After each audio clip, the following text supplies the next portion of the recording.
kesempatan untuk menunaikan sholat maghrib berjamaah yang dilanjutkan dengan pengajian rutin. Sholawat serta salam marilah kita junjungan ke Nabi Agung kita, Nabi Muhammad SAW, Nabi Uswatul Hasanah, Nabi Musalam.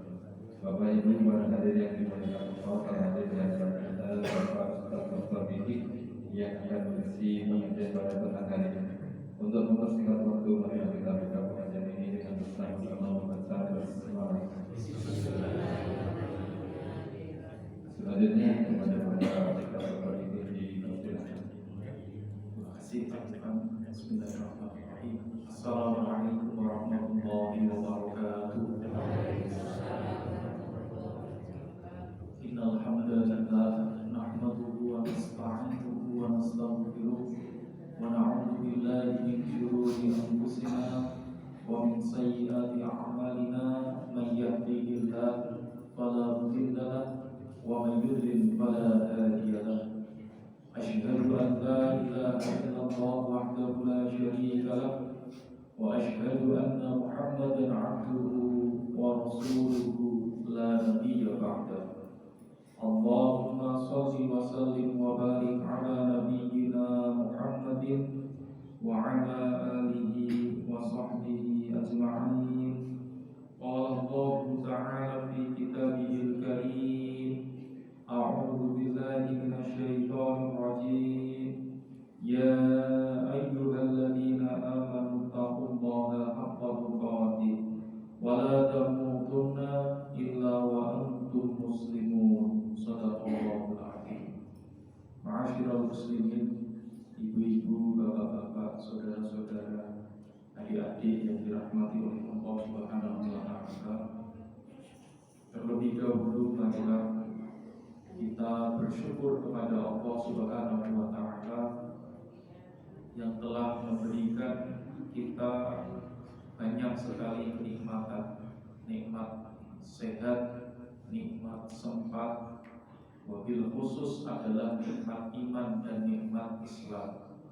Sehingga pada petang hari ini kita masih bisa menunaikan ibadah sholat maghrib berjamaah yang kemudian kita lanjutkan bersama-sama dengan mengkaji ayat-ayat Allah dan sunnah-sunnah Rasulullah Shallallahu Alaihi Wasallam di dalam majelis ilmu ini.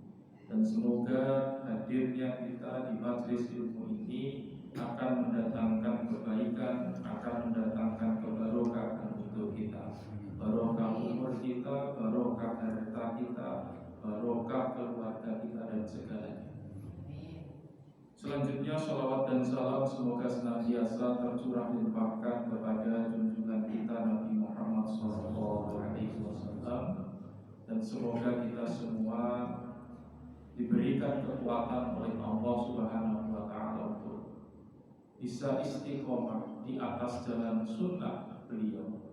Karena ketika kita bisa istiqomah di atas jalan sunnah, maka insya Allah kita akan selamat hidup kita di dunia hatta akhirah. Ibu-ibu, bapak-bapak, saudara-saudara, adik-adik yang dirahmati oleh Allah Subhanahu wa taala. Sering sekali kita mendengar atau bahkan mengucapkan satu kalimat, yaitu kalimat ikhlas.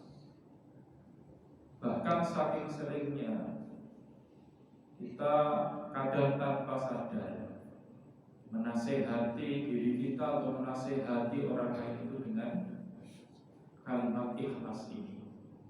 Padahal banyak di antara kita yang sebetulnya belum mengetahui secara mendalam makna kalimat ikhlas yang diterangkan oleh Allah di dalam Al-Quran maupun yang dijelaskan oleh Rasulullah di dalam hadis.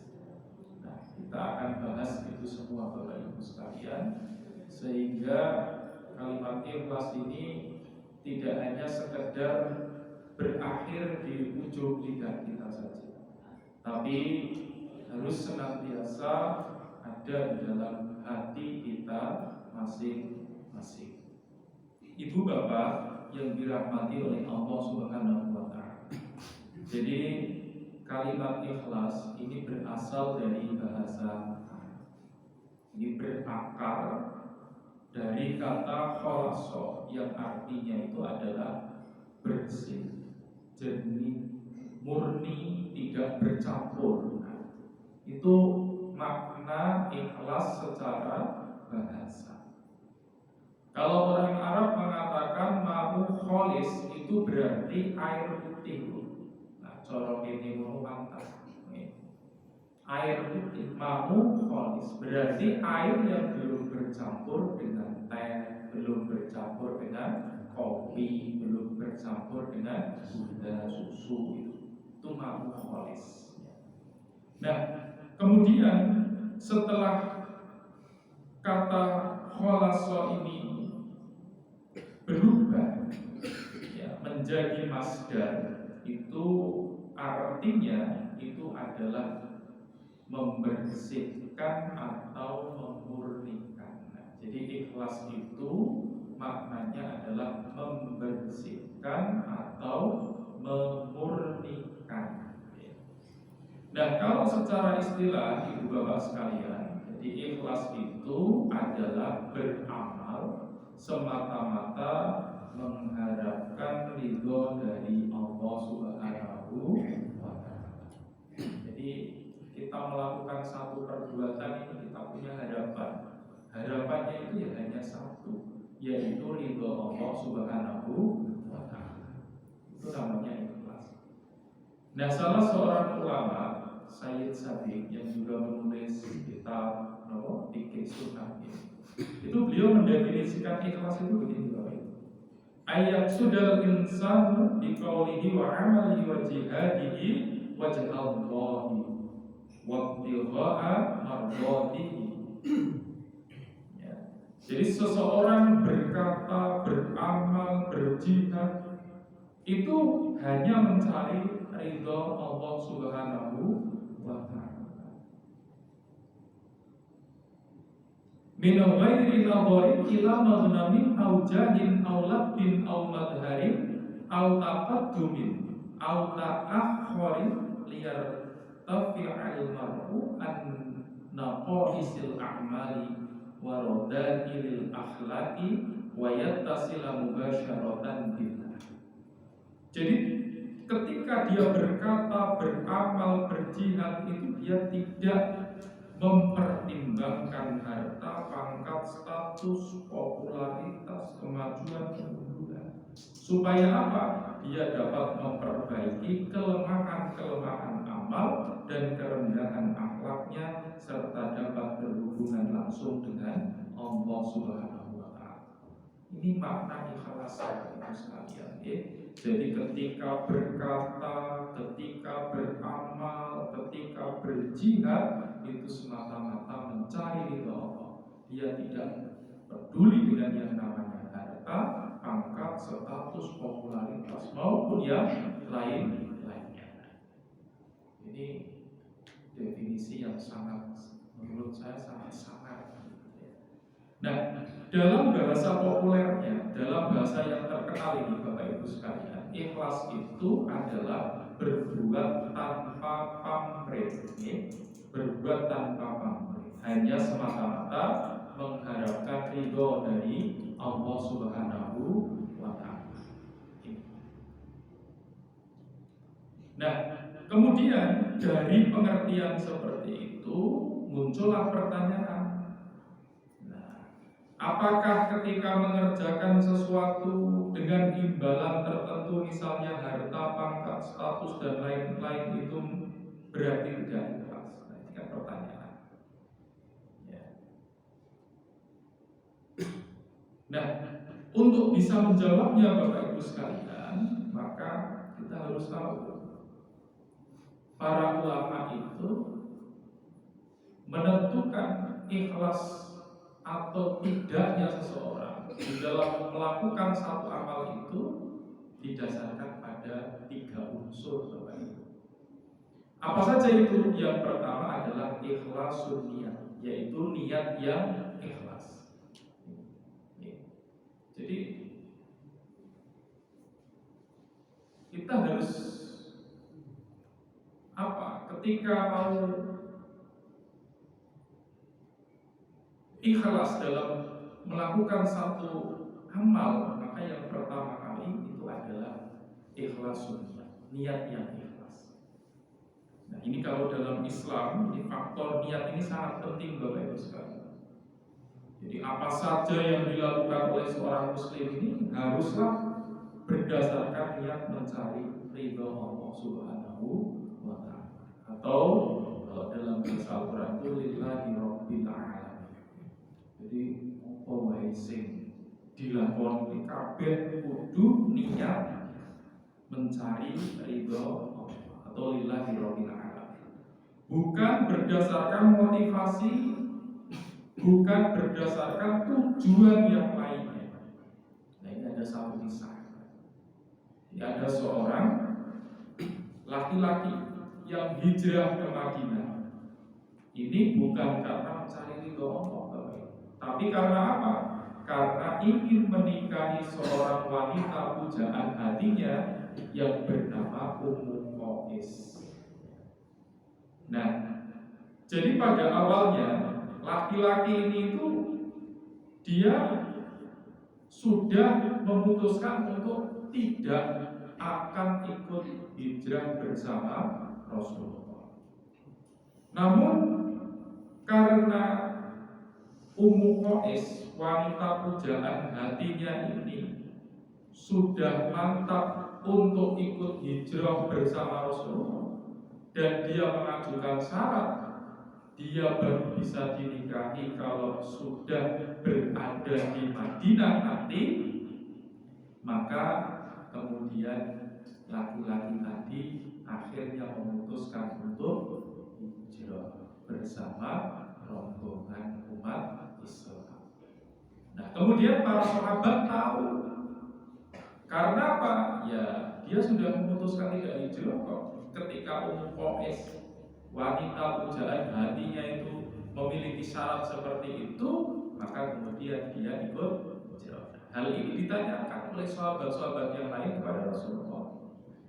Ya Rasul, apakah hijrah pemuda itu, laki-laki itu akan diterima di sisi Allah ya Rasul? Nah, kemudian Rasulullah beliau menjelaskan secara umum. Ya, ini hadis yang biasa kita baca, yang biasa kita kaji. Innamal a'malu binniyat. Sesungguhnya segala amal perbuatan itu bergantung kepada niatnya. Wa innamal likulli imri'in ma nawa. Dan sesungguhnya setiap orang memperoleh sesuatu sesuai dengan niatnya. Faman kana hijratuhu ila Allahi wa rasulihi fa hijratuhu ila Allahi wa rasulihi. Barang siapa yang hijrah pada jalan Allah dan Rasulnya, maka hijrahnya itu ya kepada Allah dan Rasulnya. Wa man kanat hijratuhu lidunya yusifuha aw imra'atin yankihuha fa hijratuhu ila ma hajara. Barang siapa yang hijrah karena ingin memperoleh kedunyaan atau untuk mengawini, menikahi seorang wanita, maka hijrahnya ialah ke arah yang ditujunya itu. Jadi itu Bapak Ibu sekalian. Itu jawaban Rasul. Artinya apa di situ? Ya, bahwa hijrahnya pemuda tadi ini, ya, itu tidak diterima di sisi Allah Subhanahu wa ta'ala. Karena apa? Niatnya adalah untuk menikahi atau mengawini wanita tadi yang bernama Ummu Qais. Ini Bapak Ibu sekalian. Jadi faktor niat Bapak Ibu ini memang sangat menentukan diterima atau tidaknya amalan seseorang di sisi Allah Subhanahu wa ta'ala. Oke, jadi niat ini menentukan. Ya, niat yang ada di mana? Di hati. Jadi betapapun secara lahir amalannya baik, amalan baik Bapak Ibu. Ya, misal ini ya, misal sholat itu kan amalan baik, zakat amalan baik, puasa amalan baik. Namun kalau landasan niatnya itu bukan karena Allah, maka amalannya itu tidak akan diterima oleh Allah alias sia-sia. Ini ditegaskan oleh Rasulullah dalam suatu hadis yang diriwayatkan oleh Imam Muslim.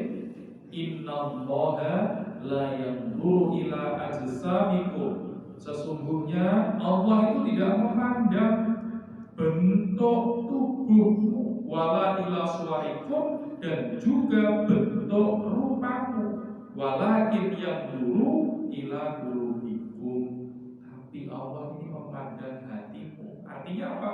Memandang niatnya seseorang di dalam melakukan suatu perbuatan. Ini Bapak Ibu sekalian, itu yang pertama. Jadi apa? Ikhlas atau tidaknya satu amal ditentukan dari niatnya. Jadi kita harus apa? Satu, memperbarui niat kita. Niatnya adalah lillahi rabbil alamin. Apapun itu aktivitasnya, baik yang sepele maupun pekerjaan yang besar. Kemudian yang kedua, ya, kalau tadi kan yang pertama unsur keikhlasan yang pertama. Nah, yang kedua itu adalah beramal dengan sebaik-baiknya. Itu kalau dalam bahasa Arab namanya itqanul amal. Ya. Jadi niat yang ikhlas tadi ini harus diikuti dengan amal yang sebaik-baiknya, Bapak Ibu. Jadi kalau ada seorang muslim yang mengaku ikhlas melakukan sesuatu, maka dia harus membuktikan dengan apa? Melakukan perbuatan itu sebaik-baiknya. Ya, kalau misalnya kita mau bekerja, niat kita adalah lillahi rabbil alamin, untuk mendapatkan ridho Allah. Kalau Allah ridho, maka Allah akan memberikan rezeki kepada kita yang kita bawa pulang untuk menafkahi anak istri kita. Itu niat. Sebelum berangkat kerja itu niatnya seperti itu. Maka kalau sudah sampai di pekerjaan, maka kita lakukan pekerjaan ini dengan sebaik-baiknya. Etos kerjanya tinggi, profesionalitasnya tinggi, tidak bohong, tidak khianat, menjaga hubungan baik dengan rekan kerja. Ini adalah bagian dari itqanul amal. Nah, itqanul amal ini unsur keikhlasan.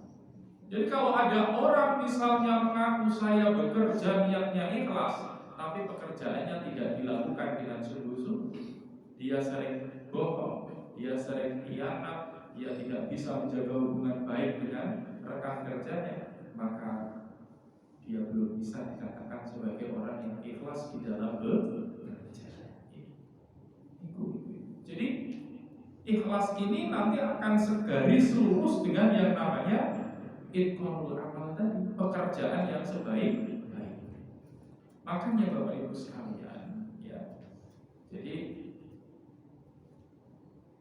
ikhlas itu tidak ditentukan oleh materi, ya. Tadi saya katakan. Karena orang ikhlas itu tujuannya bukan remeh-temeh materi, tapi ridho Allah. Kalau Allah sudah ridho, maka Allah akan berikan apapun yang diinginkan oleh seorang hamba yang diridhoi. Ya. Sehingga apa? Kalau misalnya seorang diberikan amanah, ya, untuk misalnya apa pekerjaan yang tidak dibayar, misal jadi takmir di masjid, nggak bayar kan? Ini bayar? Enggak ya? Bayar? Ketua takmirnya bayar? Oh enggak. Misalnya jadi ketua takmir diamanati, nah kan nggak bayaran, maka apa? Dia pasti akan kerjakan dengan sebaik. Jadi bukan karena tidak ada bayarannya terus kerjaannya jadi seenaknya itu berarti tidak. Jadi ketua pemuda Muhammadiyah nggak bayaran Bang, tinggal alhamdulillah. Tapi ya tetap harus dijalankan dengan sebaik-baiknya, walaupun kadang lebih baik dulu nomornya ada di curhat ini. Ya, jadi gitu. Ini namanya itqanul amal, beramal dengan sebaik-baik. Nah, ini adalah unsur keikhlasan. Nah, Rasulullah Shallallahu Alaihi Wasallam bersabda, Inna Allah Taala yuhibbu idza amila ahadukum amalan ayyutkinahu. Inna Allah Taala, sesungguhnya Allah Subhanahu Wa Taala yuhibbu idza amila ahadukum amalan, ya, menyukai bila seseorang beramal, maka apa?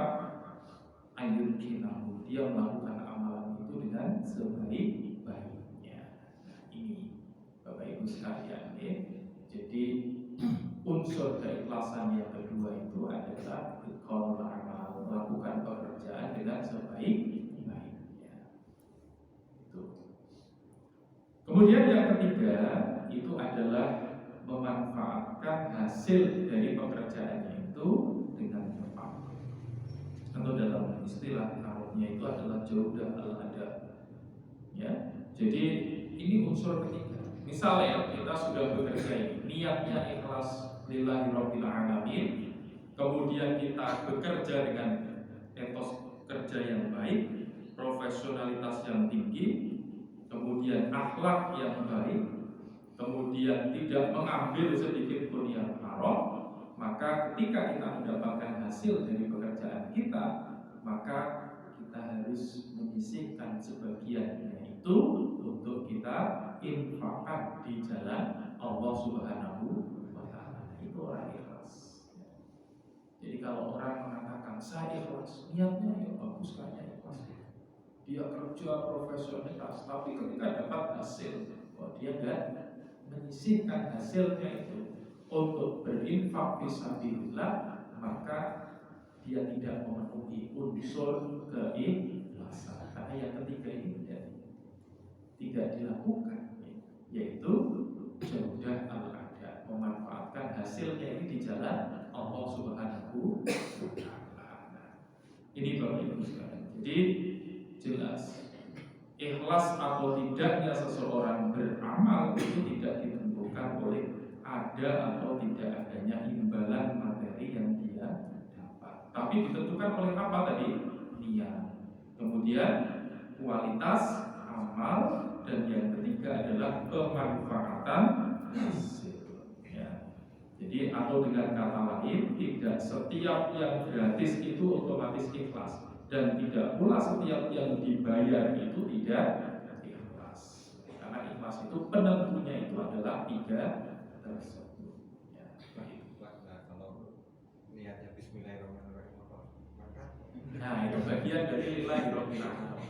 Menyebut nama Allah itu berarti dia itu berarti ingat bahwa apa yang saya lakukan ini semuanya adalah semata-mata untuk Allah Subhanahu wa Ta'ala. Yang penting itu kan hatinya ini. Kalau lafalnya ya bisa Bismillah, bisa nawa, itu macam-macam boleh.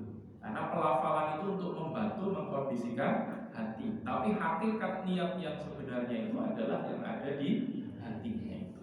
Ya, karena tadi ya, Inna Allah la yanzuru ila ajsamikum wa la ila suwarikum walakin yanzuru ila qulubikum. Allah itu melihat hati, bukan melihat apa yang diucapkan, apa yang dilakukan.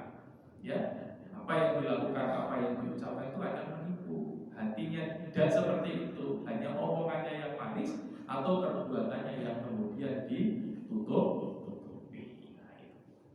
Begitu.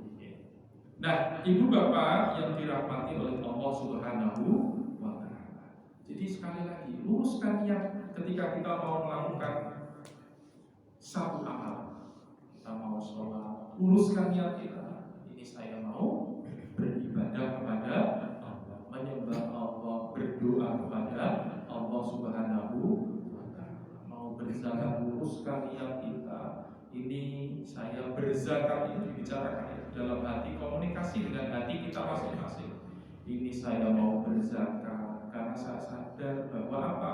Rezeki yang saya dapatkan ini semua adalah pemberian dari Allah Subhanahu wa Ta'ala. Ada sebagian ini yang dititipkan oleh Allah ke saya untuk saya bagikan kepada yang berhak menerima. Ini adalah bagian dari keikhlasan kita. Kemudian ya tadi kita lakukan pekerjaan kita itu dengan sebaik-baiknya, bekerja yang sebaik-baiknya, yang masih menuntut ilmu sebaik-baiknya.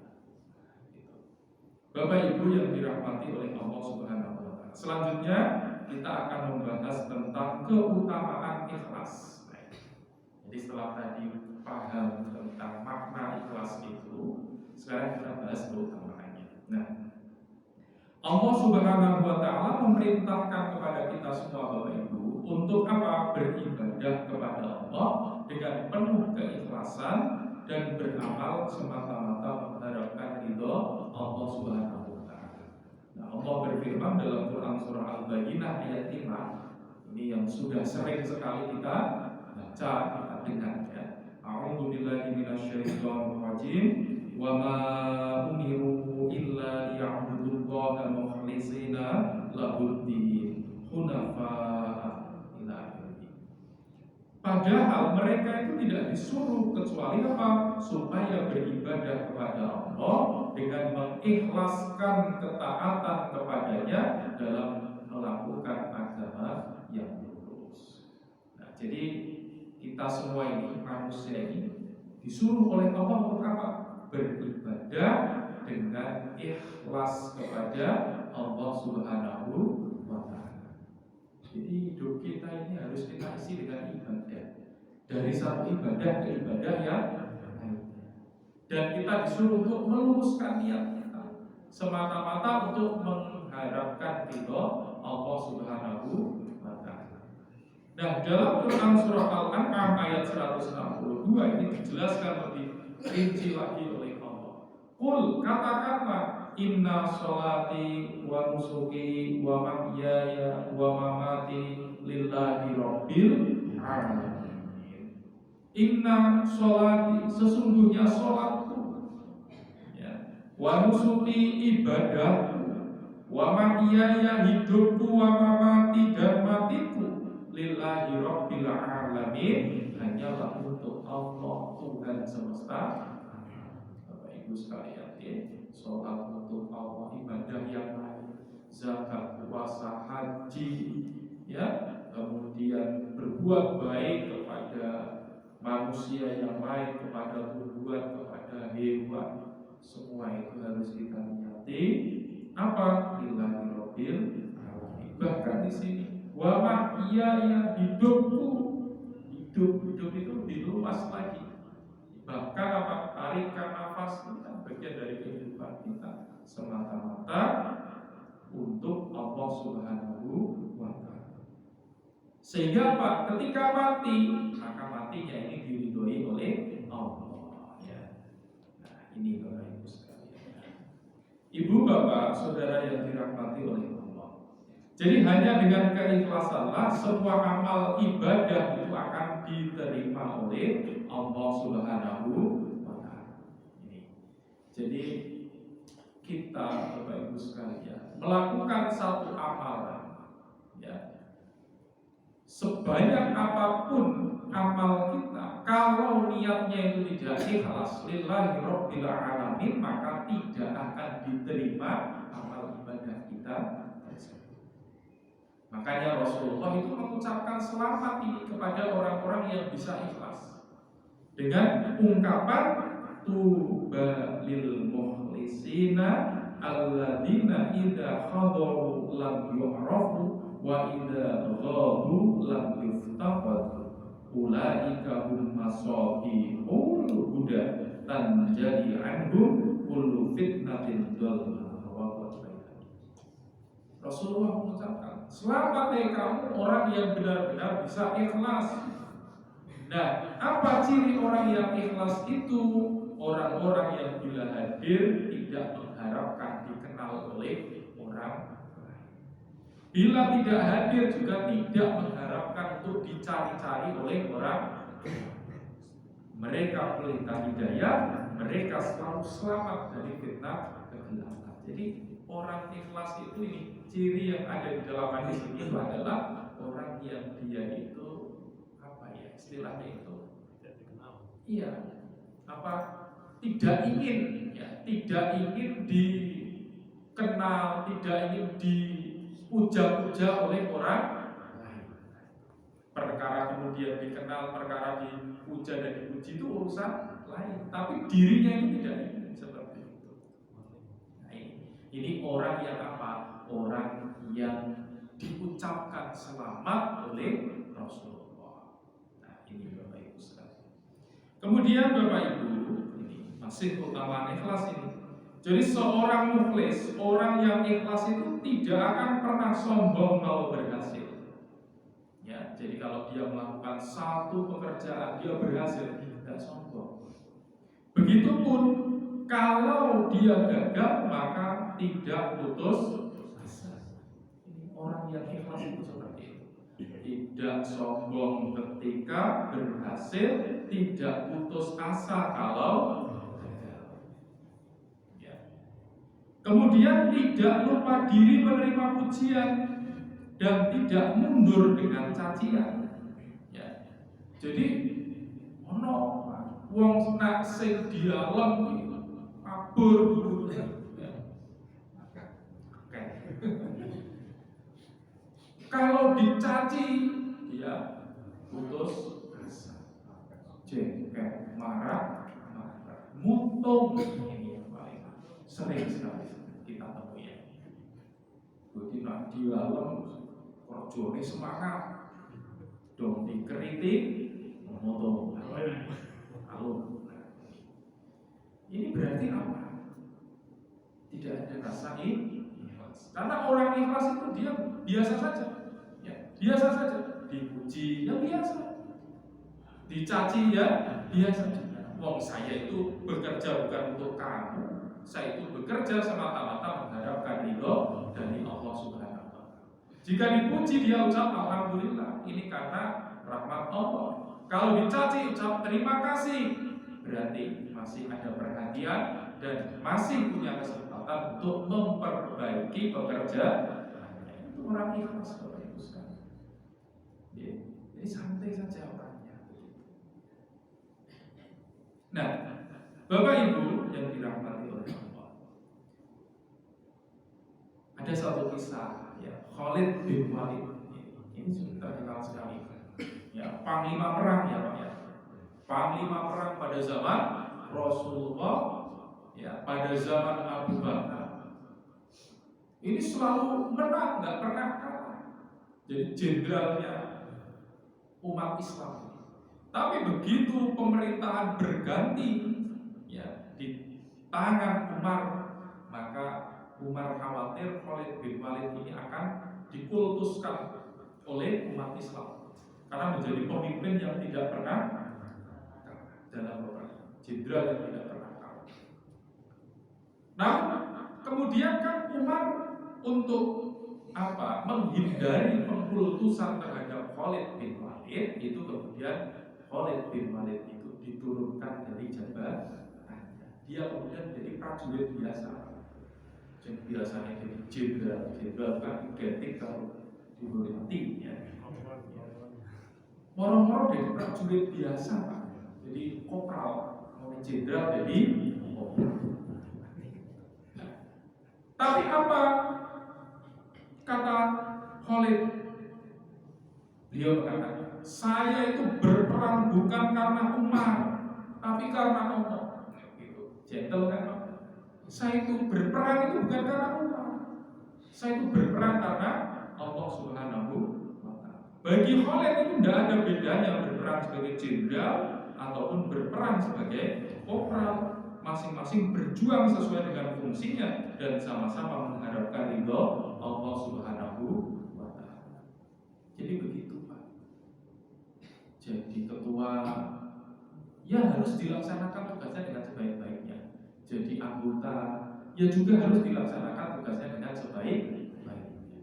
Jangan kalau jadi ketua sergap ngantuk, kalau suara jadi ketua jadi anggota terus. Nah biasanya begitu, ya, post power syndrome namanya, ya kan. Jadi terus biasa jadi ketua kalau jadi anggota, nah ini, ya. Jadi bagi Khalid bin Walid enggak masalah. Karena apa? Ya sama-sama mencari ridho Allah.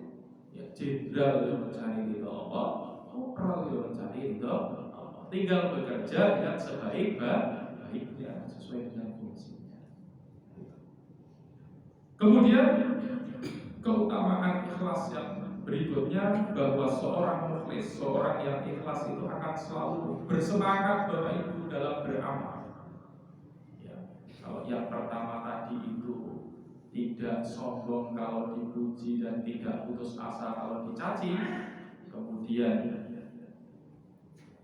yang berikutnya itu amal ibadahnya itu diterima oleh Allah manakala ikhlas. Yang ketiga itu dia akan selalu memiliki semangat di dalam beramal. Jadi pujian itu tidak membuat dia terbuai, cacian juga tidak membuat dia mundur. Karena yang dicari itu hanyalah ridho Allah Subhanahu wa Ta'ala. Nah, jadi itu Bapak Ibu sekalian. Jadi orang yang ikhlas itu ya hidupnya itu ya tenang-tenang saja. Ya pujian, cacian, kritikan, saran itu dianggapnya sebagai sesuatu yang bisa memperbaiki di dirinya, bukan dianggap sesuatu yang istimewa. Nak dipuji berarti aku wong hebat, nak dicaci berarti tidak. Sehingga apa? Ya kalau seperti itu akhirnya ketika dia dicaci, diberi saran, kritikan, ya putus asa, nggak semangat kerjanya. Ya akhirnya apa? Untung. Nah ini tidak bagus seperti itu. Kemudian yang berikutnya adalah kita akan membahas lawan dari ikhlas. Apa Bapak Ibu lawan ikhlas itu? Riya. Jadi lawan dari ikhlas niku riya ibu-ibu. Napa riya niku maknane? Riya niku maknane nglakoni sesuatu itu bukan karena Allah, tapi karena ingin dipuji atau karena pamrih.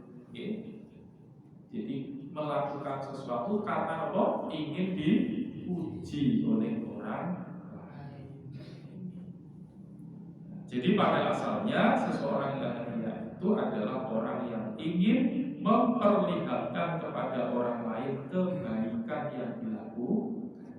Jadi setiap kali dia beramal baik itu pengen ini didelok karo wong. Nek wis didelok kaya puas temen apa maneh nak di dipuji ora wis mabur. Jadi tujuannya itu. Nah ini berarti sudah masuk, sudah terkena dia penyakit riya. Ya. Nah, Bapak Ibu yang dirahmati oleh Allah Subhanahu wa Ta'ala. Jadi niatnya ini sudah bergeser, bukan lagi mencari keridhaan Allah, tapi mengharapkan pujian dari orang lain. Nah, ini Allah menerangkan. Jadi kalau orang itu punya sifat riya, ini berarti dia adalah orang munafik, Bapak Ibu. Ya. Di dalam An-Nisa ayat 142 Allah berfirman, Innal munafiqina yukhadi'una Allah. Sesungguhnya orang-orang munafik itu menipu Allah. Wa huwa khadi'uhum, dan Allah akan membalas tipuan mereka. Wa idza qamu ila sholati qamu kusala. Dan apabila mereka berdiri untuk sholat, mereka berdiri dengan malas. Yura'unan nas, mereka bermaksud riya di hadapan manusia. Jadi nak ora-ora sing mandeg Bapak Ibu, kuwi nak nglakoni amal baik itu dia malas-malasan. Tapi begitu akeh sing weruh, dia tunaikan dengan sebaik-baiknya. Supaya apa? Dipuji. Ini berarti dia sudah terkena penyakit riya, yang mana penyakit riya ketika menjangkiti seorang muslim, maka seorang muslim ini akan dicap sebagai orang munafik. Jadi nipu Gusti Allah. Ya. Yo nek ora katon wong males-malesan, salat ya males-malesan. Ya, kalau sendiri sholat sendiri enggak ada kubrak. Ya, puluh kita akal. Sholat kalau ngakeh, pemain penting imam, mocone. Amma yatasa'alun Anin naba'il azim, dan seterusnya. Jadi gitu, ya. Jadi menipu orang riya, ya, seperti itu.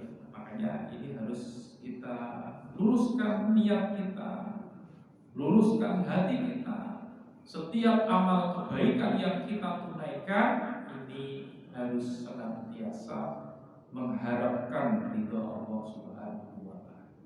Nah, Rasulullah SAW, Bapak Ibu, ini menamai riya ini dengan syirik kecil. Kalau tadi Allah itu mensifati orang-orang yang riya ini dengan munafik, maka Rasulullah ini menamai riya dengan syirik kecil. Nah, dan beliau ini paling mengkhawatirkan syirik kecil itu terjadi pada umatnya. Nah, ini di dalam sebuah hadis yang diriwayatkan oleh Imam Ahmad, ya.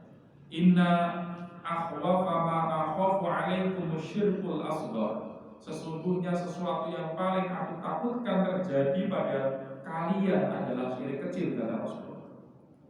Kalau kemudian para sahabat bertanya, wa masyirkul asghar ya Rasulullah, apa syirik kecil itu ya Rasulullah? Qala kemudian Rasulullah menjawab, ar-riya'u yaitu riya. Jadi kata Rasulullah, riya, pamer, berbuat dengan mengharapkan pujian orang, itu adalah syirik kecil. Nah, apa akibatnya? Syirik kecil atau riya itu akan menghapus pahala amalan seseorang. Jadi nak sholat kok kita mengharapkan pujian orang, berarti kita sudah riya, syirik kecil, pahala sholatnya itu menjadi hilang.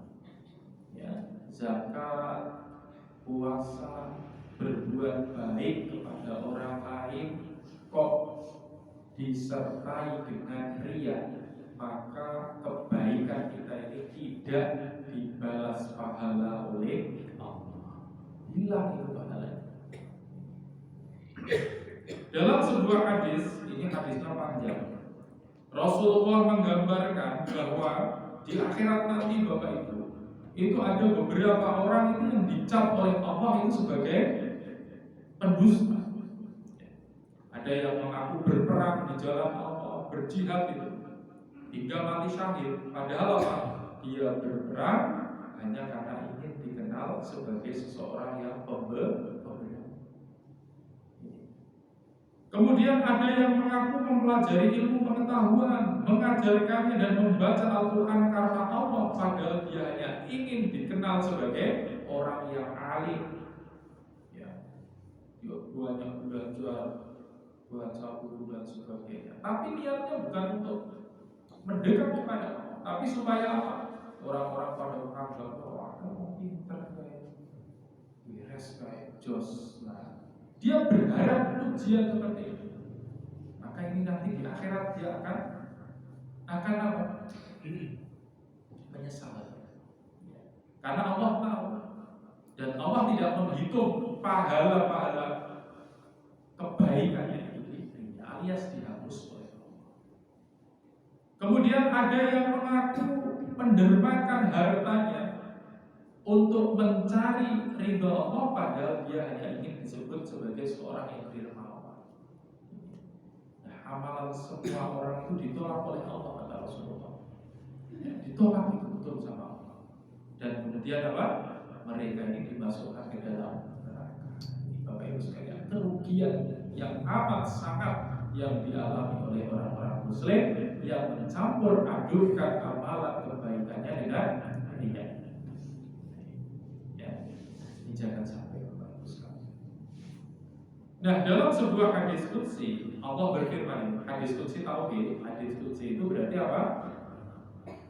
Hadis qudsi itu apa? Itu wahyu Allah, langsung wahyu Allah, ya. Tapi redaksinya itu oleh Rasulullah. Itu hadis qudsi namanya. Qala Allah Ta'ala, Allah Subhanahu wa Ta'ala berfirman, ana aghna syuraka'i 'ani syirki, akulah yang paling tidak memerlukan sekutu.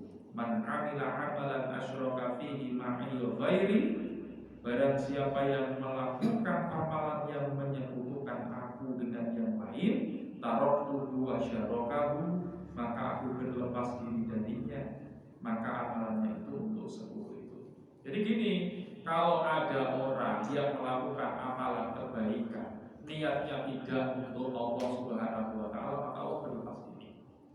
itu apa?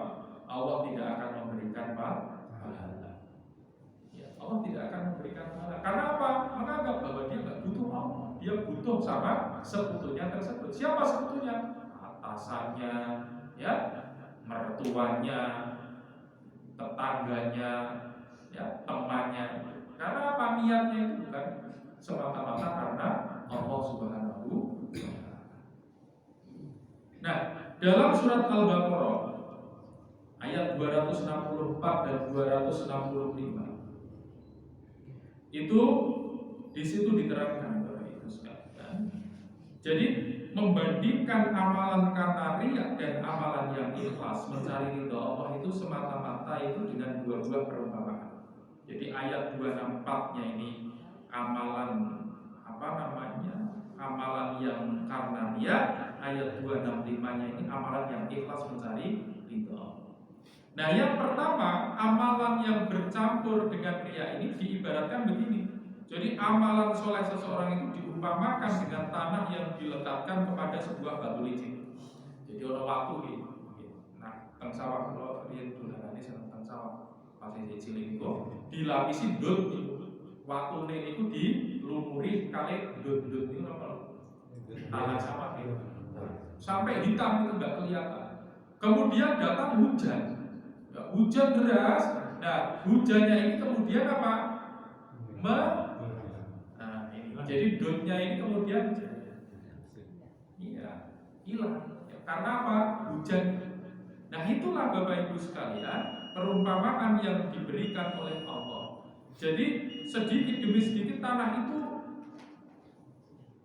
luruh, ya, luruh, dan kemudian batunya kembali menjadi terlihat. Nah, hujan lebat itulah perumpamaan riya. Jadi kalau kita sudah melakukan amal kebaikan ini, pahalanya banyak. Tapi begitu ada riya, maka riyanya kita itu akan menghapus seluruh pahala-pahala amal kebaikan. Nah, kalau yang kedua, amalan soleh yang dilakukan dengan ikhlas itu ibarat sebuah kebun yang terletak di daratan tinggi yang memang pada asalnya itu sudah subur. Ya, kebun nang daerah subur, dataran tinggi, wis sing maune wis subur, lah kuwi kemudian tersirami dengan hujan lebat, dia akan bertambah subur. Nah, ini nanti Bapak Ibu baca Quran surat Al-Baqarah ayat 264 dan 265. Nah, ya ayyuhalladzina amanu, wahai orang-orang yang beriman, la tubtilu shadaqatikum bil manni wal adha. Janganlah kamu menghilangkan pahala sedekahmu dengan menyebut-nyebutnya dan menyakiti perasaan si lain. Kalla yunfiqu malahu ria'an nasi wa la yu'minu billahi wal yaumil akhir, seperti orang yang menafkahkan hartanya karena riya kepada manusia dan dia tidak beriman kepada Allah dan hari kemudian. Famathaluhu kamathali safwanin 'alaihi turabun fa'asabahu wabilun wa tarakahu salda la yaqdiruna 'ala syai'in mimma kasabu wallahu la yahdil qaumal kafirin. Maka perumpamaan orang itu seperti batu licin yang di atasnya ada tanah, kemudian batu itu ditimpa hujan lebat, lalu menjadilah dia bersih, tidak bertanah. Mereka tidak menguasai sesuatu pun dari apa yang mereka usahakan, dan Allah tidak memberi petunjuk kepada orang-orang kafir. Itu ayat 265. Nah, ayat 265-nya wa matalul ladina yunfikuna amwalahum ibtigha'a mardatillahi wa tathbita min anfusihim kamathali jannatin bi rabb wa ta'asabaha wa bilun fa'atat ukulaha di'faini fa'illam yusibha wa bilun faqal wallahu bima ta'maluna basir. Dan perumpamaan orang-orang yang membelanjakan hartanya karena mencari keridhaan Allah dan untuk keteguhan jiwa mereka seperti sebuah kebun yang terletak di dataran tinggi yang disiram oleh hujan lebat, maka kebun itu menghasilkan buahnya 2 kali lipat.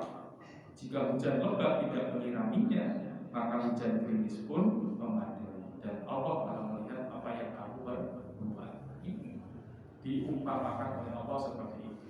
Amalan yang bercampur riya dan amalan yang karena ikhlas karena Allah Subhanahu. Ibu bapak sekalian, jadi jelas bagi kita bahwa dalam beramal dan berjuang, ya, riya menyebabkan seseorang tidak tahan menghadapi tantangan dan hambatan. Dia akan cepat mundur dan patah semangat Bapak Ibu apabila ternyata tidak ada yang memujinya. Sebaliknya bila menerima pujian dan sanjungan, dia akan cepat sombong dan lupa diri. Kedua-duanya jelas merugikannya. Okay? Jadi itu Bapak Ibu sekalian, makanya ikhlas ini sesuatu yang sangat penting dalam kehidupan kita. Perbarui niat kita, kemudian kita lakukan perbuatan dengan sebaik-baiknya. Kalau belum mendapatkan hasil dari perbuatan kita, maka kita gunakan untuk mendekat kepada Allah Subhanahu wa Ta'ala. Sebaliknya, jangan sampai sifat riya itu menjangkiti diri kita. Riya yang sudah parah itu nanti akan menjadi ujub dan akan menjadi takabur. Ya, karena apa? Dipuja-puja oleh orang, menjadikan dia itu seperti Fir'aun. Fir'aun itu mengaku apa? Ana Rabbukumul, aku Tuhanmu yang maha tinggi. Sehingga kemudian dia apa? Berbuat seenaknya. Dan ketika sudah seperti itu, orang berdakwah, ya, orang mengkritik, orang memberi saran, tidak ada yang diterima. Kalau sudah seperti itu apa? Allah yang akan turun langsung, ditenggelamkanlah Fir'aun beserta pengikutnya ke lautan sedalam-dalamnya. Yang sering kita lakukan itu kan gini Pak, sadar atau tidak sadar kita melakukan sesuatu nih, aku melakukan ini ikhlas nih, kan terpencap nih. Atau yang kedua, aku bantu nyumbang 20.000 kok ikhlas. Nah itu bagian dari yang Oke, baik. Jadi ikhlas itu hanya kita dan Allah yang tahu. Itu yang pertama prinsipnya. Karena itu adalah sikap batin. Ya, batin itu nggak bisa dilihat. Orang hanya bisa menerka dan menerka. Itu pun kalau tidak pas maka jadinya adalah fitnah. Kemudian juga hibah. Nah, kemudian ikhlas itu seharusnya itu bukan kontraproduktif. Kontraproduktif itu begini, saya nyumbang sedikit nggak apa-apa, yang penting ikhlas, ya kan? Daripada banyak saya nggak ikhlas. Harusnya orang ikhlas itu dia berusaha untuk memberikan yang terbaik. Itu makanya tadi ada itqanul. Ya, kalau memang dia itu memiliki lebih, maka dia akan berikan lebih. Itu namanya ikhlas. Jadi bukan kontraproduktif begitu. Oke? Jadi makanya ikhlas itu tidak ditentukan dari materi seperti tadi yang saya sampaikan. Kalau ikhlas ditentukan dari materi, maka saya datang ke sini, bayarnya dibayar amplop. Kalau Mas Elin berarti saya nggak ikhlas, bukan seperti itu. Ya, karena ikhlas itu yang tahu adalah kita dengan Allah Subhanahu. Jadi mengucapkan aku ikhlas menjadi riya atau gugur ikhlas. Nah makanya ya kita niatnya bagaimana? Kalau niatnya itu kita ingin dipuji oleh orang, aku ikhlas biar orang lain itu menganggap kita itu hebat, berarti kita sudah masuk kategori riya. Nah tapi kalau kita tidak usah mengucap, tapi kita benar-benar berikan itu dengan penuh keikhlasan dari sikap batin kita, maka itu tidak ya. Tapi kadangkala kita ini perlu untuk membangkitkan semangat orang lain beramal, ya. Tapi tidak perlu kita. Contoh misalnya sismu itu selalu apa? Memberikan informasi tentang siapa yang berinfak.